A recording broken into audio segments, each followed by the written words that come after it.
We'll be back in 1 Samuel this morning. Y'all want to turn there?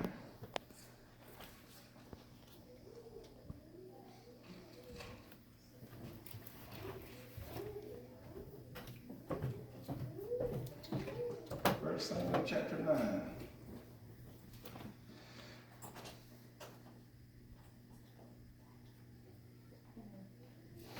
The last day of the month. One more month, it'll be 2020.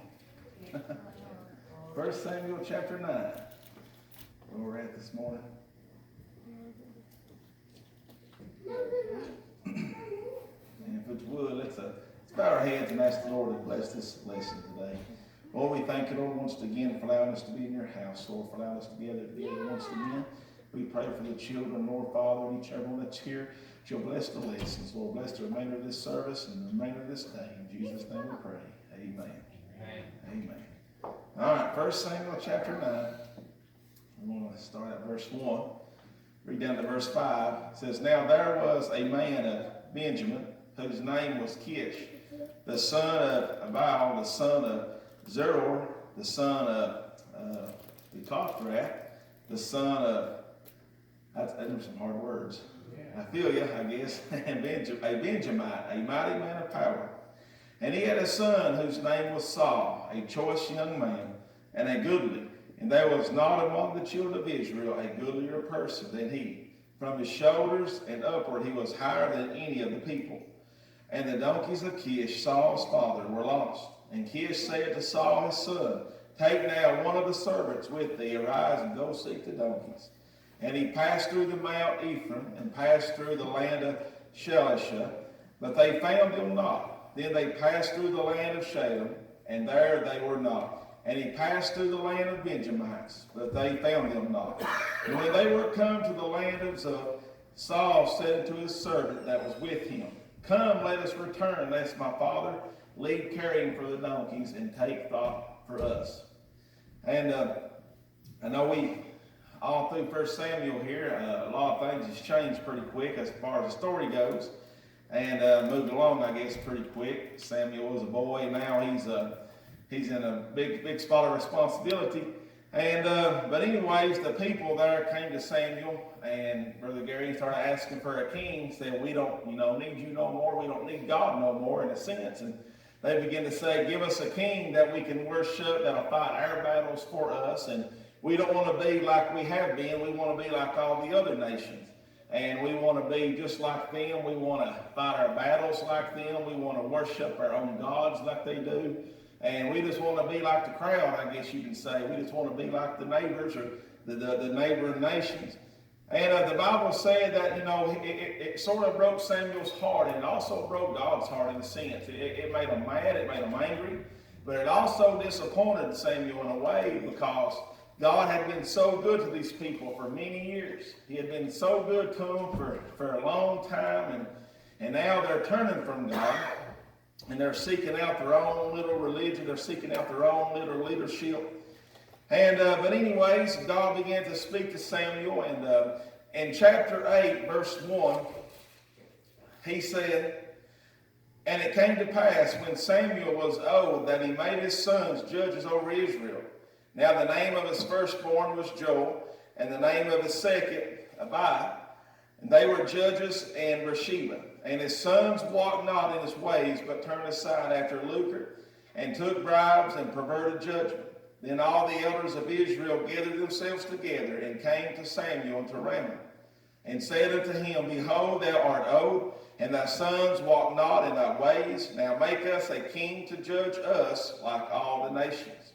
And there they came before him, began to say, You have grown old. Your boys is not walking in your ways. They're doing crooked things. They're really not faithful. We're tired of this. We just want you to go out and find us a king and just leave us alone. Let us be like all the other nations and just let us be." And in verse 10, Samuel begins to talk to these people and begins to tell them about what's to come to them if they go ahead and go through with this. In verse 10 of chapter 8, it says, "And Samuel told all the words of the Lord unto the people that asked of him a king. And he said, This will be the manner of the king that shall reign over you. He will take your sons and appoint them for himself, and for his chariots, and to his horsemen, and some shall run before his chariots. And he will appoint him captains over thousands, and captains over fifties, and will set them to ear his ground, and to reap his harvest, and to make his instruments of war, and instruments of his chariots. And he will take your daughters to be confectionaries, and to be cooks, and to be bakers. And he will take your fields, and your vineyards, and your olive yards, even the best of them, and give them to his servants. And he will take the tenth of your seed and your vineyards, and give it to his officers and to his servants. And he will take your men servants and your maid servants and your goodliest young men and your donkeys, and put them to work. He will take the tenth of your sheep, and ye shall be his servants. And you shall cry out in that day because of your king, which you shall have chosen you. And the Lord will not hear you in that day. And we know that God spoke to Samuel, began to tell Samuel what to tell these people. Like I said, it grieved Samuel. It upset Samuel. Samuel might have felt like a failure in a way. Why don't they like me? And God began to speak to him, Jamie, and began to tell Samuel, it ain't you. They just turned away from me, Gary. They don't love me no more. They don't cherish me no more. They don't want to obey my ways no more. So therefore, just give them what they want. But before you give it to them, before we give them what they want, let's warn them. Let's tell them exactly what they're fixing to get into. Let's warn them of what this king is going to do to them. And there's been a lot of things in my life and a lot of things that I've seen over the years, and you can say this too, that we think we needed it, we think we wanted it, even down from the car we buy to the job we take to the church we choose to attend or whatever it may be, every part of our life. And sometimes we want something so bad, we want to change so bad that we'll go out and do whatever it takes, we'll take whatever we can find. If we've got money in our pocket and we're needing something, we'll rush out there and we'll spend that money, we'll purchase what we want, and 6 months down the road, we'll regret it. And all along the way, there's some elderly person trying to tell you, out of wisdom, say, listen, won't you just wait a little while? Won't you wait a little while before you go through with this? Won't you think about it? And, think this through. And, just like these people here, they was wanting to change. They begin to see all this stuff, and instead of seeking Samuel, hey, Samuel, we need help. We need strength. We're straying away. We're falling to the wayside here. They're bringing false idols and doing all these things. Instead of seeking God, instead of trusting God, instead of waiting for God to move and God to answer their cries, they begin just hasting along and say, Samuel, just give us a king. We don't want no more part of it. And then Samuel tells them that, and ye shall cry out in that day because of your king, which ye shall have chosen you, and the Lord will not hear you in that day. And what a serious thing that must have been, because, like I said, we can use that as an example of how we purchase things or how we go about attaining things in this world, and we'll get in a hasty manner, and we'll realize that we've made a mistake. A lot of people make a lot of things look good. They make a lot of things sound good. And once they get you on that hook and bait you in and they snag you, whether it's a debt, whether it's, a promise, whatever it may be, sometimes we live to regret our decisions, don't we, Jamie? We live to regret them. But all along the way, and not wanting it at that time, we want it now. We want it now. Give it to us now. We don't want to wait. We don't want to work no harder. Just like when they was in the wilderness, Moses tried to tell them, there's God, he's on that mountain, he's up there, he talks to me.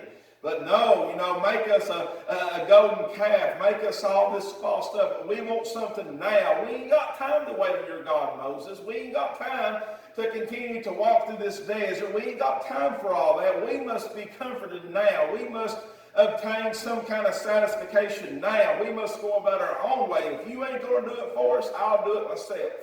And we can see that happening in the church world today with churches and preachers and pastors, giving up on waiting on God, giving up on seeking God, and just give it to me now. Give us our best life now. Give us our blessings now. Let us feel those blessings now. We won't worry about the future. We won't worry about digging deeper. Just give it to us now. And the preacher gives it to him, Brother Gary, and soon down the road, just like he said here, soon down the road, because of their decision, because of the choice they made, they're going to cry out.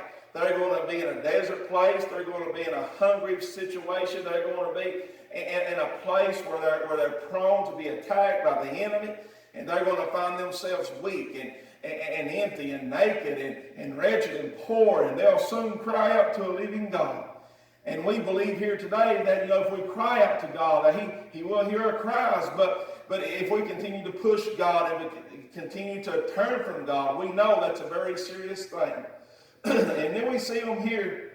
Samuel begins to tell them not what Samuel thinks, not what Samuel has thought of Jamie, but what God has spoken to Samuel. Samuel was an ignorant man. He was an immature man. He grew up, amen, in a good place. He was raised around some good people. He was taught some good doctrine. He was spoken to by a good man, amen, by God himself. And he wasn't delivering his opinion. He wasn't delivering out of anger. He wasn't delivering out of pity for himself, but he was going to them with the very thing, thus saith the Lord God. You're going to do this. This is going to happen. You're going to get what you want, but be aware, because sorrowful times will come your way. And how true that is today. And go ahead and turn over to Deuteronomy, if you would, Deuteronomy chapter 17. And it begins to talk a little bit about a king, about what should be expected, and how many knows that God, when He's got a plan for something, He's got a particular way He wants it done. It doesn't matter what we think. A lot of people say, well, in order for Gary Hare to get his healing, we must come together, Gary. We must, remind God of what He's done. We must tell God what He said, because He forgets, and that healing will manifest after we remind Him. I've heard that junk from a lot of people. That ain't how it works. We don't remind God of nothing. God doesn't forget what He has said. God doesn't lose His notes. He doesn't lose his whatever it may be. He's God, amen? We're the ones that stray away from His will. Yeah, you may think you're reminding God, but God will soon remind you, buddy, that you're weak without Him. And without Him, we're nothing. And but we get that mindset that, just like they want this king. Well, maybe years ago, God ordained this or ordained that or put this into play. But this is the new age. This is the new time. All these other nations around us is not serving God. All these other nations around us are wealthy. They may be powerful. They may have fame. They may have gold in the ground they're digging up. They're not serving God. So make us like all these other nations, Samuel. Just give us a king. That way we'll be like them. Because we're a nation of God, and we're over here, and this is going on, that's going on. We don't have this publicity. We don't have this fame. We don't have all this stuff coming to us. So just make us like them. Well, in Deuteronomy 17, verse 14 says, when thou art come unto the land which the Lord thy God giveth thee, and shalt possess it, and shalt dwell therein, and shalt say, I will set a king over me, like as all the nations that are about me. Thou shalt in any wise set him king over thee, whom the Lord thy God shall choose. One from among thy brothers shalt thou set king over thee. Thou mayest not set a stranger over thee, which is not thy brother. But he shall not multiply horses to himself, nor cause the people to return to Egypt, to the end that he should multiply horses. For as much as the Lord hath said unto you, ye shall henceforth return no more that way. Neither shall he multiply wives to himself, that his heart turn not away. Neither shall he greatly multiply to himself silver and gold. And it shall be, when he sitteth upon the throne of his kingdom, that he shall write him a copy of this law in a book out of it, that which is before the priest of the Levites. And it shall be with him, and he shall read it thereon all the days of his life, that he may learn to fear the Lord his God, to keep all the words of the law and these statutes to them, and that his heart may not be lifted up above his brethren, and that he turn not aside from the commandment to the right hand or to the left, to the end, that he may prolong his days in his kingdom, and his children in the midst of Israel. And we begin to read different things there of how God sets things in order. And how many knows if it's God's will and if it's God's plan, it'll all be okay. Things will work out. Things will run like it should. I know Men makes their own decisions, they make their own choices, but even then, when a man messes up and he steps out of the will of God, God, I believe with all my heart, will have someone else ready. We've seen that right here with Samuel. He'll have someone else ready to take that spot.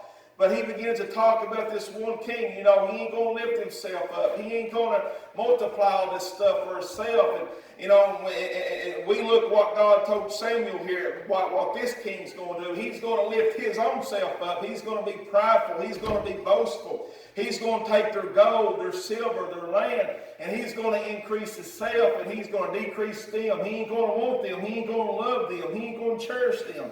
The very ones who desire to have him as leader, the very ones who desire to have him as king is going to be trodden under, amen, by their foot. They're going to be treated as dogs, as slaves, and as workers in the vineyards and all this. He's going to take their land. He's going to take their money. He's going to take the men's wives away from them.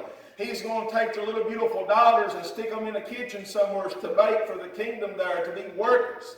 Oh, nobody wants that. Nobody wants that. But yet, Samuel, just give us a king. Here you go again preaching that old nonsense. Here you go again saying God has spoke to you. And here you go again trying to tell us that if we'll just turn back to God, everything will be fine.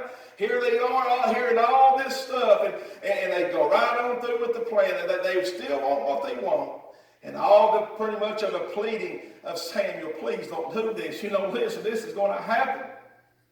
You know, God laid out specific regulations for the king to serve God under God, not man. Even if it goes against the nation's ideas and the ways, the king must be under God's control. But the people did not want that. They had no interest in the living under God's control. They wanted to be like other nations. God and Samuel were both displeased, and after solemn warnings, God gave them what they wanted. He began to deal with them and began to give them exactly what they wanted. And I tell you, I'm glad that there's been times in my life that I didn't get what I wanted. There's been times in my life where I thought I was praying for the wrong thing, Sister Anita, and I wasn't praying for I thought I was praying for the right thing, but I wasn't praying for the right thing. I was praying out of want. I was praying out of desire. I was praying maybe out of anger. This needs to be done. That needs to be done. I was praying pretty much in vain, a worthless prayer, because I was seeking my will instead of humbling myself down and saying, Lord, amen, you have your way. Let your will be done. Amen. It may not line up with my thoughts. It may not line up with my heart, but my thoughts ain't God's thoughts. You know, my intents ain't God's intents. He's in control. And that's one of the things that we have to mature in all the time. It's a continuous growth that I must mature in, that I must get to that point, no matter what's going on around me, no matter the temptations that this world may be slinging around, that the devil may be a whispering in your ear. The Bible teaches us to put on the whole armor. We know that. And we also know that he's going to shoot those fiery darts. But the Bible tells us that when it hits that armor of God, he'll quench those fiery darts. And when all that stuff comes against us, and we want to rise up, Jamie, and say, but I know what you said, God. I know what you promised, but I need this. I need this. I want this. And we begin to realize that God, amen, if we really seek his face, if we really live for him and truly give him our heart, that when we rise up against him like that, in a sense, rise up and say, Lord, I don't care, I want it now, he'll deal with you. He'll begin to speak to you. He'll begin to convict you of your sins. He'll begin to convict you of your prideful attitude. You know, I tell you that there's times in our life where, you know, in a sense, I guess, we try to be little God. Like I said, we remind God what he said. That, you know, we don't need to be little God like that. We need to come to him. Like in the Beatitudes there, blessed is the poor. We need to come to him, amen, as a poor, contrite spirit, as a humbled heart, and say, Lord, you know, I don't like my surroundings. I don't like my circumstances. We can be honest about things. There's things in our lives we don't like. There's things in your everyday life that maybe you don't like. But Lord, I must be in your will, amen. And I know, Lord God, amen, through the midst of this trouble, through the midst of this turmoil, through the midst of all these things going on around me, in the midst of my fleshly desire of wanting this or that, Lord, you're greater than that. You're greater than that, amen. Although the man of God stands and he preaches preaches and he teaches and he witnesses and he tells this world, you must have Jesus. You must turn from your wicked way. We want to quote that scripture when we read it once before, how, God will heal our land, he'll save our lost, but the Bible says we must turn from our wicked way. Amen. We've got to repent. We've got to turn from that stuff. And I'll tell you, if God really came to you and spoke to you in this manner right here, would it get your attention? I'll tell you what, I'm telling you, when I've been prophesied to before about things that I was praying about, nobody knew about, not even Brandy, not even my mom, nobody knew about. And came to me, amen, and began to speak things to me that no one knew about. And the Lord speaking to that person, telling me, the things that I've been praying about, the things they've been dealing with me about, it is His will. And I'll tell you what, when things like that begin to happen, Gary, it gets your attention. Like Travis said, if somebody comes to you and begins to speak to you, God's already beginning to deal with you about that. It ain't something out of the blue there. God's going to tell you to put $5 in the offering and all this. He's already dealt with you, amen, to give. He's already dealt with you to help this person. He's already dealt with you to preach or to sing or play the guitar, whatever it may be. So in a sense, I know a little bit about God speaking, amen, maybe through somebody or even in my heart. And boy, that gets your attention, because Sister Anita, the thing, it was preaching. I was running from preaching since I was 16. And when I was 23 years old, it got more stronger and stronger. And, and I was like, Lord, I know what you say in your word. We need to be obedient and do these things, but I'm just not going to do it. I don't like to talk in front of people. People think I'm crazy. I'm not the smartest. I'm just not going to do it. So what? I'll just go to church, and show you the goodness. I ain't going to miss heaven because I ain't going to preach, Lord. I had that attitude. That ain't a good attitude to have. And, and I got married. Nobody, I didn't tell nobody. I would pray at the altar. I would seek God. I would cry. I would pray. And, just every chance I got to go to the altar and I'm home. But there come a time when God began to speak to my heart even stronger. And there was fear fell upon my life.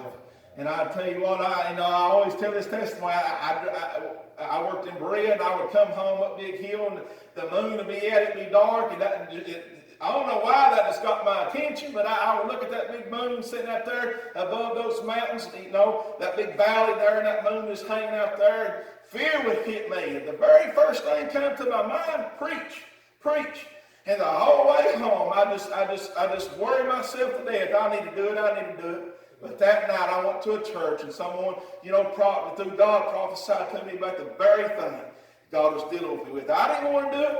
I'll be honest with you. It wasn't because I didn't like God or because, whatever. I just felt like I just couldn't do it. But anyways, when God began to speak and when He began to send somebody your way, amen, He's dealt with you. He spoke to you. Oh, how precious that is, that He cares enough, amen, to warn us. He cares enough to choose you, Gary, to witness to your neighbors, to play that bass. He chooses you, Sister Anita, to be a witness to the places you go. You too, Jamie, and all of you that's here, Chris and Tammy and Travis, every one of us. Ain't it wonderful that He cares enough about us, amen, to give us breath to breathe, to spread the gospel of Jesus Christ.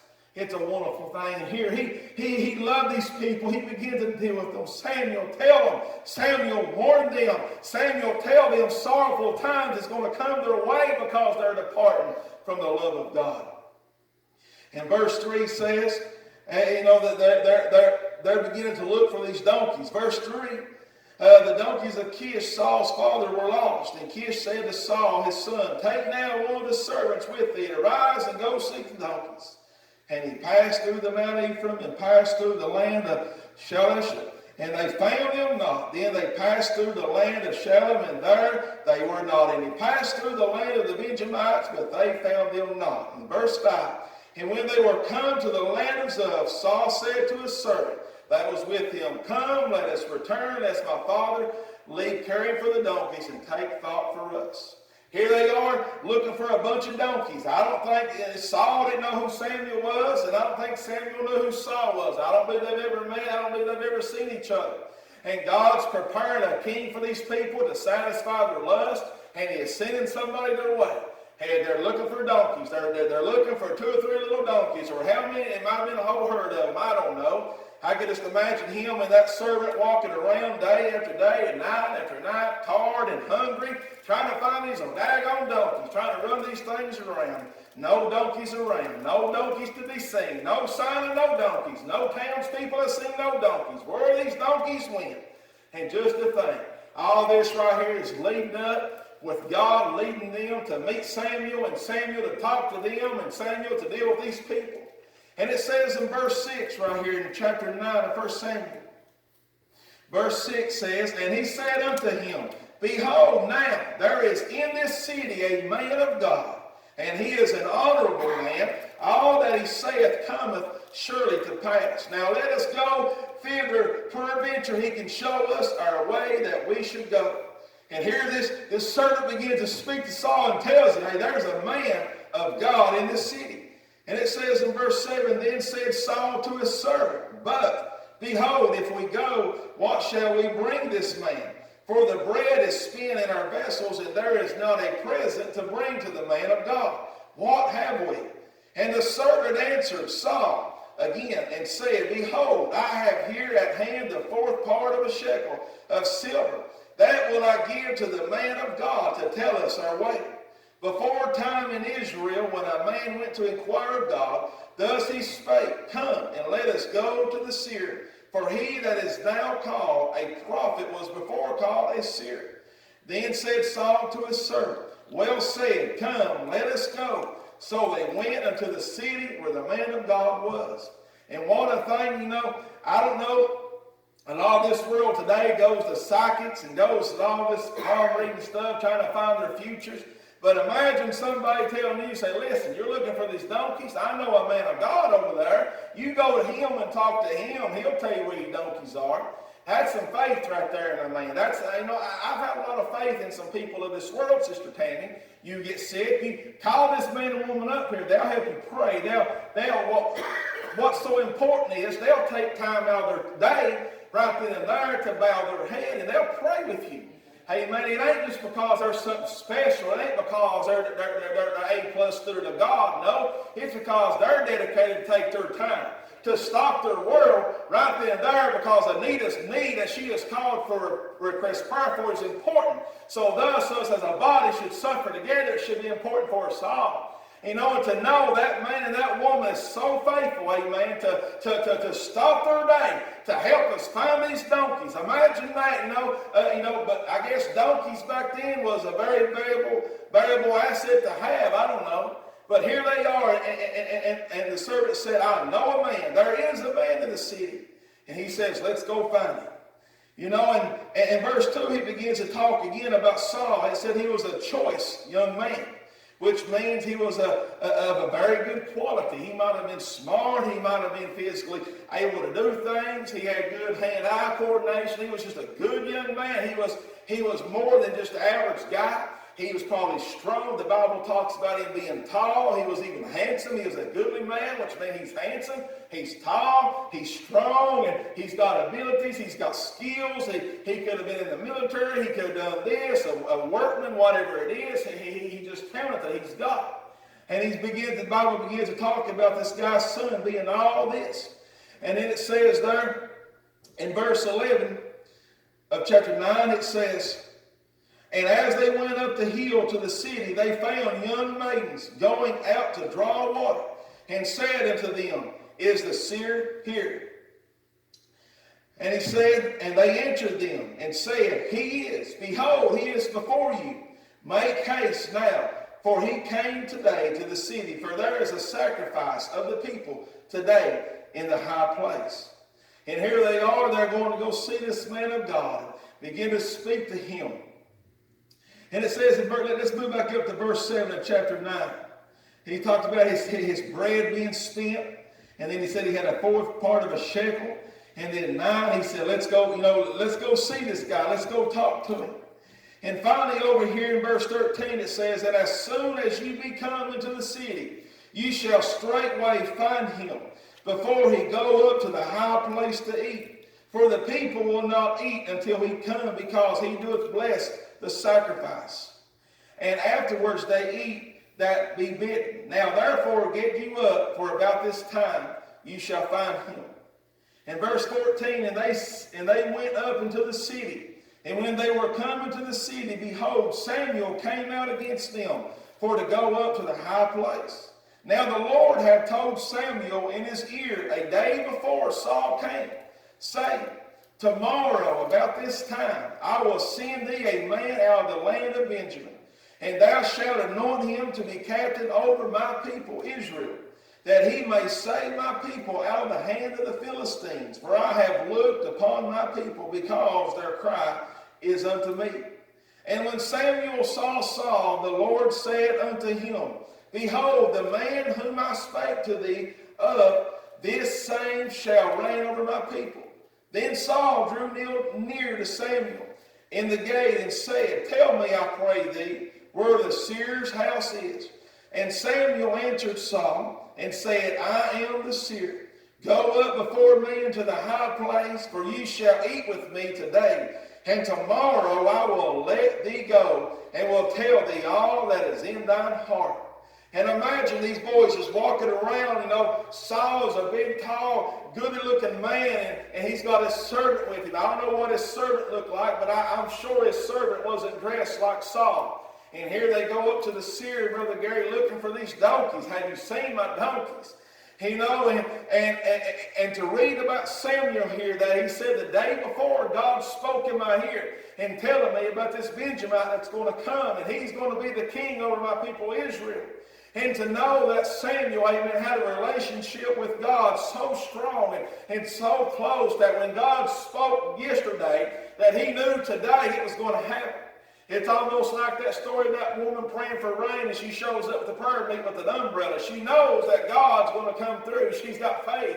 If God said it, he's going to do it. Amen. And Samuel here knew that what God had said. He knew that God didn't lie. He knew that God didn't make things up. And once again, this is no circumstance. This ain't just something that just happened. This is the very will of God coming to pass here. I believe with all my heart.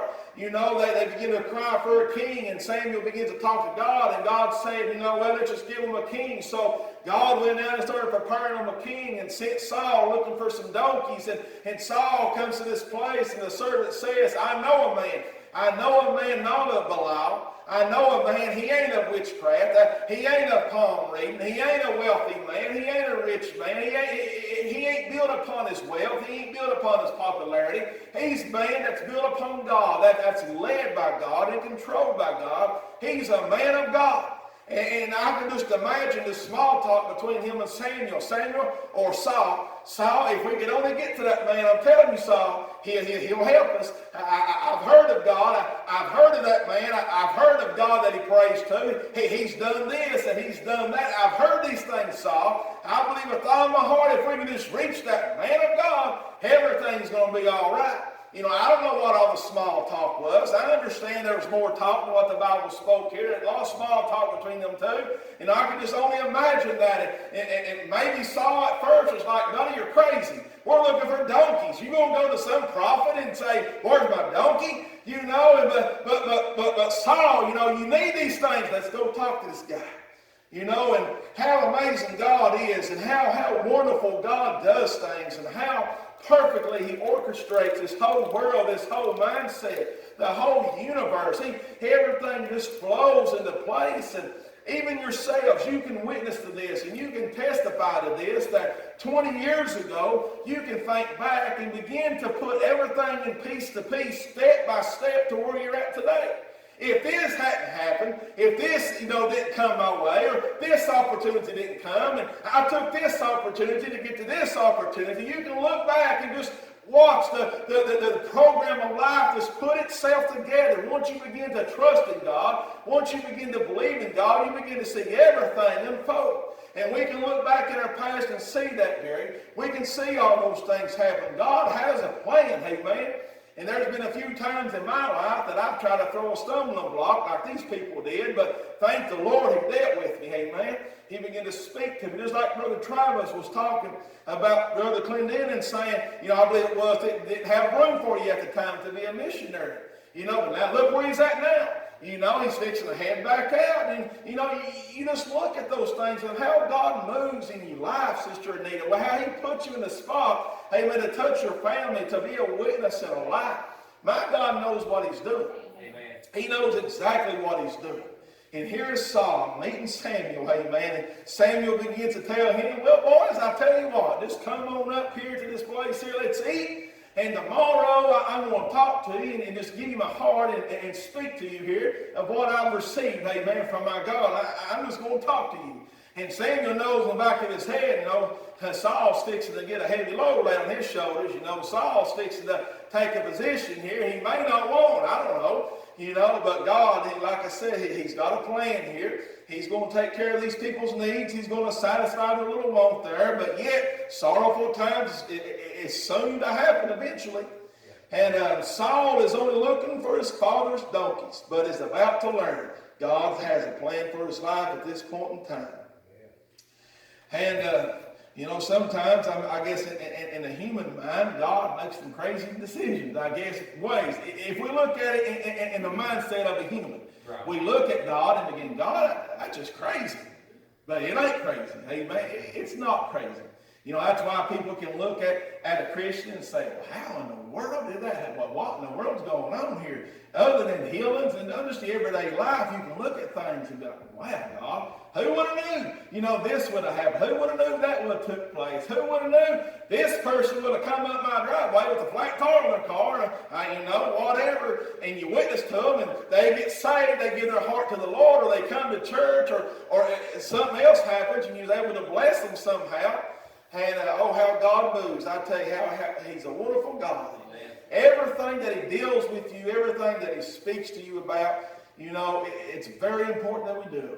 Even if it's down to the point where you feel in your heart and you need to buy Gary a Pepsi, Sister Anita, when you see him at Walmart, you know, whatever it may be, I don't know. You never know what somebody's going through. You never know what somebody's facing. But when the men and women of God are around and they're prayed up and they're seeking God and they're living that life, amen, as close to God as they can be, and they're seeking God's face and they got a prayer life, oh my goodness, how the world has changed when you guys is out on those streets, how the world has changed when you're driving down the road, how the world has changed when a Christian walks in a home of a drug addict that's been in jail and you hand those kids a gift. How a blessing it is to pull up to somebody's driveway with a whole meal cooked in the back of your car and say, here, you know, God loves you, amen. God cares for you. This world, you know, in a sense, though, God loves you. What a blessing it is. What a blessing it is to be a man and a woman of God today. Amen. I tell you, it's the most wonderful thing to be saved. It's the most wonderful thing, most precious thing. And he says, so he tells them, you know, tomorrow I'll let you go, but first I'm going to tell you what's on my heart. In verse 20 it says, and as for thine donkeys that were lost 3 days ago, set not thy mind on them, for they are found. And on whom is all the desire of Israel? Is it not on thee and on all thy father's house?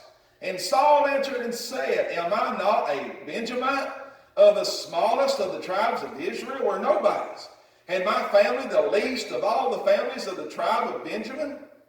Wherefore then speakest thou to me? And Samuel took Saul and his servant and brought them into the parlor and made them sit in the chiefest place among them that were bidden, which were about 30 persons. He brings them in, Gary, this little servant, and this old dude called Saul brings them in.